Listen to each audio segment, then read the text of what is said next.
Ser cristiano es estar en una relación personal, comprometida y totalizante con Jesús, el Cristo. Esta relación tiene muchas formas de manifestarse y muchas consecuencias de vida. Y como toda relación, inicia con un encuentro. Benedicto XVI escribía hace unos 15 años en su encíclica Deus Caritas Est lo siguiente: no se comienza a ser cristiano por una decisión ética o una gran idea, sino por el encuentro con un acontecimiento, con una persona que da un nuevo horizonte a la vida y con ello una orientación decisiva. Es decir, que no se llega a ser cristiano por tradición o por superstición, por inercia, por realizar mecánicamente una serie de prácticas religiosas.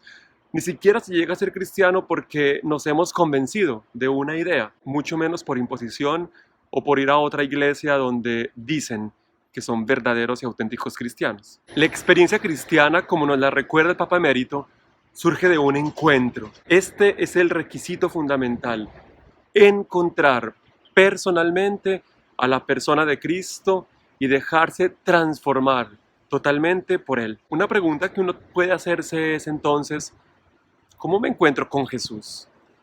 Al inicio del Evangelio de Juan se nos narra la historia de este encuentro en el caso de los primeros discípulos de Jesús. La lectura del Evangelio dice así: estando Juan Bautista con 2 de sus discípulos y mirando a Jesús que pasaba, dijo: este es el Cordero de Dios.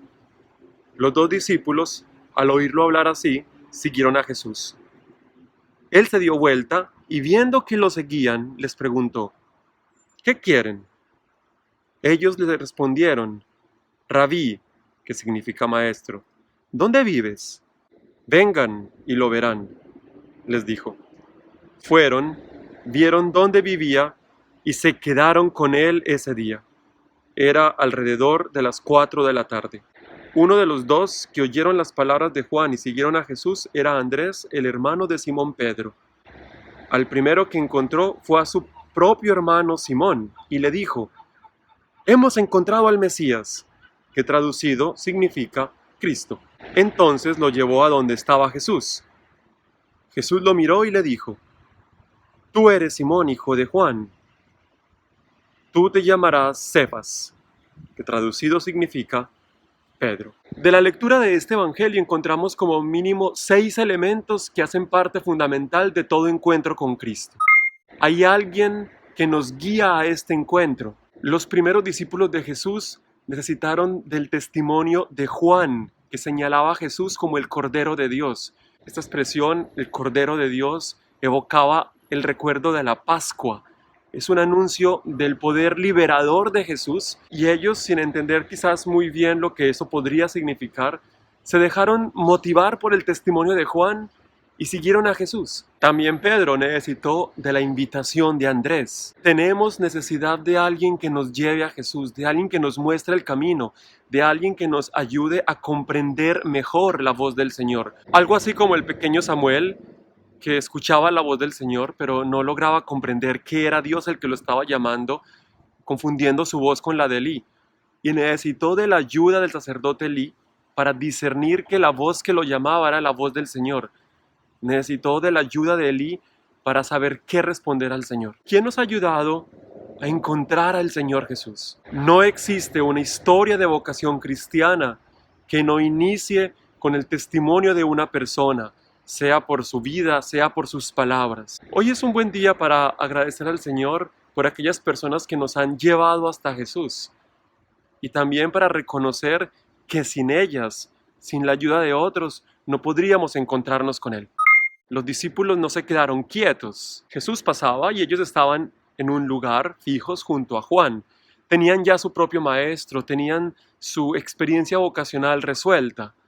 Y sin embargo, cuando escucharon la palabra de Juan, su maestro, decidieron levantarse y seguir a Jesús. Implicaba para ellos el tener que dejar su lugar de comodidad, el salir, como decimos hoy, de su zona de confort, de su zona de tranquilidad, de su zona de respuestas ya encontradas, para seguir a Jesús. Este es un segundo paso fundamental: movernos. El cristiano no se puede quedar en la tranquilidad de su existencia, contento con las respuestas ya encontradas, conforme con lo que ya tiene. Se levanta y sigue a Jesús, aunque no sepa a dónde. Jesús, cuando los ve que lo están persiguiendo, les hace una pregunta. ¿Qué quieren? ¿Qué buscan? Estas son las primeras palabras que oyen de los labios de la palabra encarnada. ¿Qué buscan? ¿Cuál es su deseo? ¿Qué anhelan? ¿Qué quiere su corazón? Jesús ciertamente quiere llegar a algo mucho más profundo que los deseos superficiales. No se puede responder a esta pregunta con salud, dinero y amor. Jesús está apelando a lo más profundo del deseo del corazón humano, el deseo de la felicidad, al deseo de la libertad, al deseo de la realización auténticamente humana que solamente Él puede satisfacer. Los discípulos responden con otra pregunta. ¿Dónde vives? No nos basta con verte pasar. Queremos saber en dónde te encuentras, dónde te podemos encontrar siempre. Jesús no les da una dirección, sino que los invita a venir con ellos. Vengan y lo verán. Y dice el Evangelio que permanecieron con Él, se quedaron con Él. Una vez uno encuentra a Jesús, uno ya no puede irse. Su presencia seduce, enamora. ¿Dónde vive Jesús hoy? ¿Cuál es el lugar donde podemos encontrarlo? A los discípulos no les dio una dirección y tampoco nos la da a nosotros. Nos invita a hacer experiencia personal, a ir y a buscarlo, encontrarlo allí, en donde se encuentra hoy, en donde vive hoy, en nuestro siglo, en nuestro mundo, en los ojos necesitados del hermano que sufre, en la vida de comunidad, en el pan partido y compartido de la Eucaristía. Cuando Jesús encuentra a Simón Pedro, hace algo muy importante, le cambia el nombre.